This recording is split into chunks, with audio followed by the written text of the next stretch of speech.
So historically, I always do health update videos on my photo booth. I'm not sure why. Like, I made an entire video about my anxiety on photo booth. I did a bunch of like updates in 2018, like just crying on my photo booth. Hello YouTube, and welcome back to my channel. And when it just really like comes to a forefront and everyone can very clearly see that it's just badly affecting you. Things haven't been good, and no one really wants to talk about their life or show people their life when it's not good. But at the same time, that's a really bad thing, at least for me, because YouTube is one of my creative outlets, and I kind of cut myself off from it because I've been struggling with stuff when I could have used it to help. I don't know why this just feels right, but in keeping with the trend, I wanted to make a more in-depth video about some of my health updates. I did, in my last vlog, Vlogmas 2, I touched on the fact that I'd recently had some appointments, gotten a new diagnosis, and just got some information in general that I wasn't too happy about. But I just saw my PCP today and I kind of got to chat about it more. I'm feeling a wee bit better about it. But basically, when I was a kid, like when I was 5 or 6, I got diagnosed with juvenile rheumatoid arthritis. And if you don't know what arthritis is, for some reason, it is swelling in your joints. And there's different kinds of arthritis. Like rheumatoid arthritis is different from osteoarthritis, which has more to do with your bones, which is different from whatever other kinds of arthritis and inflammation. But yeah, basically when I was a kid, my knees would swell up really bad. Like I was like super underweight, like this little stick, and then my knee would just look like a cantaloupe. It would be huge. And it was like because of scale, because I was so young and so small, it was very obvious, and obviously got in the way of me doing things. And I know I used my right knee to show you that, but it was actually my left knee that was really bad, and my main problem area. Throughout like elementary school, middle school, I had to get it drained multiple times because the swelling would not go down, even with medications. They tried me on various medications that I guess are safer to take when you're a kid. I had a really bad time tolerating most of them. As far as I remember, once again, I was pretty young. I wasn't on them for any length of time. Anyway, I hit high school. I think freshman year I had to get my knee drained one last time. And then pretty much after that, I was in remission. And remission is what they call it when you had this diagnosis, but you're not having any more disease activity. You're basically fully functional. And that was great, especially going into high school, because it meant if I wanted to, I could do sports.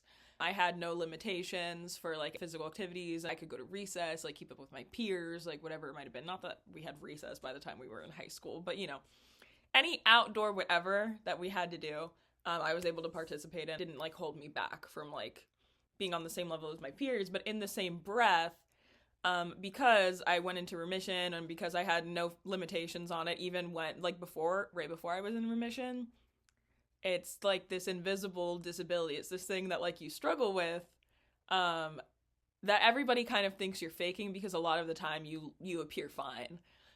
So since a young age, I've had a whole lot of going to my teacher and being hey, my knee's bothering me, and then being are you lying?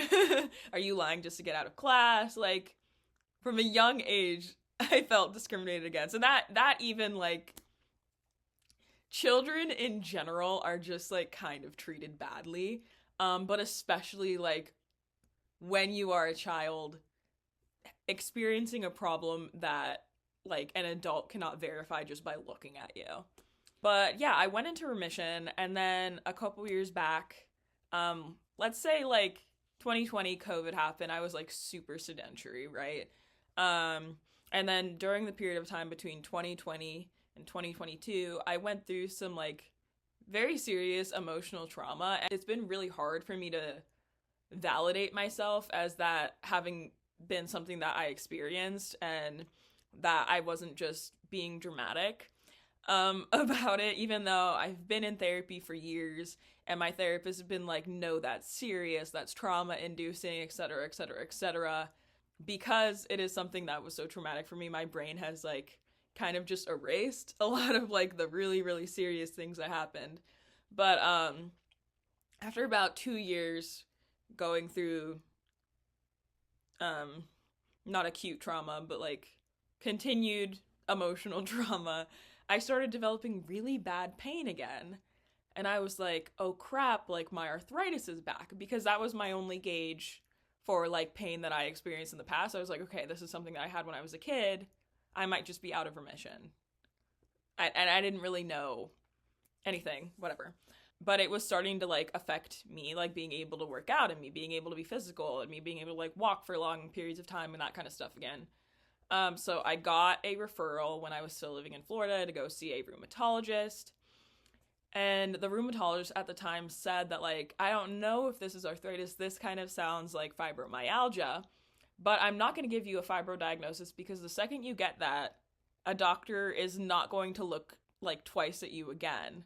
He was basically telling me what I now know to be true, which is like doctors kind of don't take you, like rheumatologists specifically in that study, don't really take you seriously after you get a fibro diagnosis because it is not like a disorder that is treatable with medication. It is a symptom complex. It is diagnosed by process of elimination. It's kind of like when they can't figure out what's wrong with you, then it's fibromyalgia. You get that diagnosis after they run a bunch of tests to make sure that it's not a different autoimmune condition. So at the time, he was like, I know you've had arthritis before, so we want to like make sure that this isn't related to your arthritis, and we're going to treat you like we would for your arthritis, and we're going to see how that goes. But also, at the time, he basically told me that he couldn't treat me with XYZ, which was probably the best medication for me because I'm a woman and I might want to have kids one day, to which I responded to him, I'm infertile, I can't have kids, I don't want that to determine how I'm being medicated. And he said, well, legally, because of liability, we still just can't treat you for it. So we're going to put you on a steroid. And I said, hey, man, steroids make me manic. Historically, I don't tolerate steroids well. They impact my mental health. And there has been unsafe examples of this in the past, blah, blah, blah. And he's like, oh, you'll be fine, just take it. And then I took it, and exactly what I thought was going to happen happened. And I just like really didn't feel listened to there. So in the same way that I just kind of felt dismissed by how he was treating me, I just kind of dismissed his take on things. I was like, I'm just not going to see this doctor anymore. I'm going to look for a different rheumatologist. So that was the first time I ever like heard the term fibromyalgia. But I still was just under the impression that this was an arthritis thing because he hadn't like ruled out arthritis. He just like didn't want to properly medicate me for my arthritis. He wanted to just throw something at me that I already knew didn't work, and then I tried it and it didn't work, so then I just kind of lost faith in the whole whatever of it. Then I moved, and if you don't know, moving and trying to find new doctors, especially when you're like me and you have a bunch of specialists, takes an amount of time. It's been about 3 years now of me trying to get proper help and trying to see the correct specialist and whatever, and a lot of referrals and a lot of money and a lot of time wasted and whatever to get to this point. But then I got up here and my pain is like just getting worse and worse, and I'm just like, this feels abnormal, even though like I go to work and everyone's like in my age range, like the 25 to 35, and everyone's like, oh yeah, I'm in pain all the time too, my back hurts. And so I just kind of felt once again like misunderstood and like I was just being dramatic about my issues and all that kind of stuff. But I saw an endocrinologist for other issues that I'm also facing. And she was like, hey, we can't help you, even though my hormones are wonk. She was like, hey, we can't help you because your blood work came back and you are like ANA positive, which essentially means that you have an autoimmune like condition. And that was the only like mark on my blood work that was out of the ordinary. So she's like, you need to see a rheumatologist. I'm like, okay. Rheumatologist can't help me with XYZ that I needed help from the endocrinologist about. But maybe we can get what I presumed was my arthritis under control. So I just had that appointment a couple days ago. I've been waiting like the entire year for it. He was like, based off the fact that like you don't have visible swelling, and where you are saying that your pain is, I don't think this is arthritis. I think this is fibromyalgia. And he did a way better job at explaining what that means to me, but he also very much like the other older male doctor I saw was just kind of like, yeah, there's nothing I can do for you. Like, I'm sorry, that sucks. Like, maybe you could do this about it, maybe you could do this about it, but like, we cannot help you medically. So, shoo. Was kind of the sentiment of it. So, another gut punch when it came to that. Fibro is tricky. You are in so much pain all the time, and it affects all these different aspects of your life. But at the same time, there's no like hallmark medical treatment. There's no like medication to all but cure it. You know what I mean? It's basically just like you have to make lifestyle changes. But the only reason that I was seeking medical help in the first place was because I've been trying to make every lifestyle change in the world, and like it hasn't been enough. I'm still in pain all the time. But after seeing my PCP today, I have a little bit more of like acceptance about it.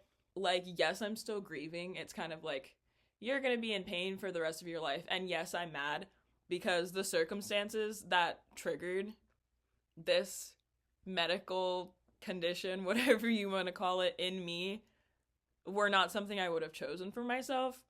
And I can blame all I want. And I probably will. But it's like a gut punch to find out that you're basically just going to be in pain for the rest of your life and no doctor can really help you. But that doesn't mean that there aren't doctors who try. There's holistic practitioners, there's rheumatologists even that do specialize in fibromyalgia, just medicating the symptoms, I guess, and stuff like that. So that's kind of the next step for me, as well as having some kind of workout regimen. I mean, half the reason that this was getting concerning for me was because I can't even just like go to the gym and do cardio without being in immense pain, which is insane. And there's no indication necessarily in your body that you need to stop. You just find out afterward when you like can't walk for 3 days. And fibromyalgia is just like, it has no biomarkers. It has no like, it may be genetically predisposed to like be more likely to have fibromyalgia if other people in your family before you had fibromyalgia. But I don't have like a family medical history because I'm adopted, so I'm literally just like throwing darts at a board and seeing what sticks. Like, I have no idea. I'm finding out every day about all this stuff. That's kind of like where I'm at with my diagnosis. I'm still learning more about it, but my purpose of like making this video isn't necessarily for like sympathy or anything. It's more to bring awareness that this happens, and that you might see someone walking around in your day-to-day life and you might not think that anything is going on with them, but a lot of people have invisible disability or they're immunocompromised or this, that, and the other. It's just a reminder to be kind. So yeah, I wanted to bring awareness. I wanted to give a reminder to be kind. I wanted to document where I was at with it and where I was at in my journey or whatever. I wanted this to be its own separate video so that anyone that might be in the same spot, might have gotten the same diagnosis, knows that they aren't alone and they can just like funnel right into the video. Maybe when they need it, it'll land there for you. Yeah, whatever resources, information I do find, I would love to keep sharing like as I go through it. It's hard because it is super personal, which is why I wanted this to kind of be its own thing and not be included in my vlogs. I'm trying to see if there's anything else that I wanted to touch on about it. But yeah, I'm still learning what this all means. If anyone has resources and they want to throw that in the comments, for me or for anyone else who might be watching, that would be awesome. We're all in this together, chronic illness and disability community. It is really hard because it feels like even within such an ostracized group, which is people with disability, people with chronic pain, people with invisible disability, I do feel like fibromyalgia is still even discriminated against within the ostracized group as like, well, you don't have that, you have this.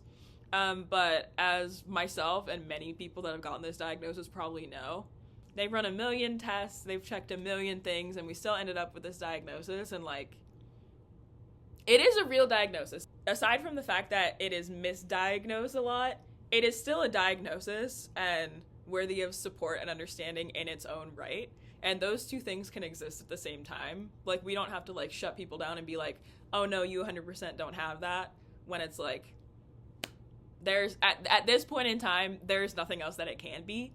And it kind of just sucks, but like I have to learn to live with it, and I have to learn to work around it. And I have to try and stay positive about it, even though it kind of feels impossible right now.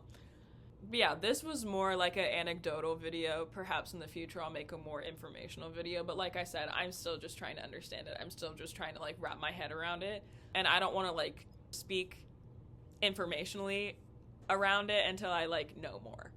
I think it's ridiculous that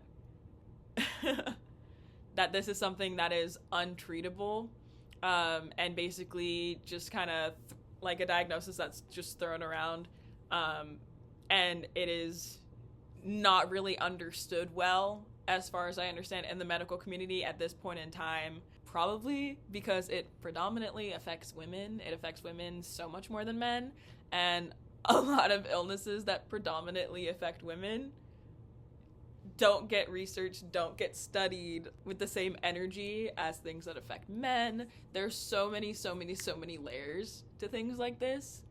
We're only skimming the surface. But yeah, I just wanted to chat on that, my new diagnosis.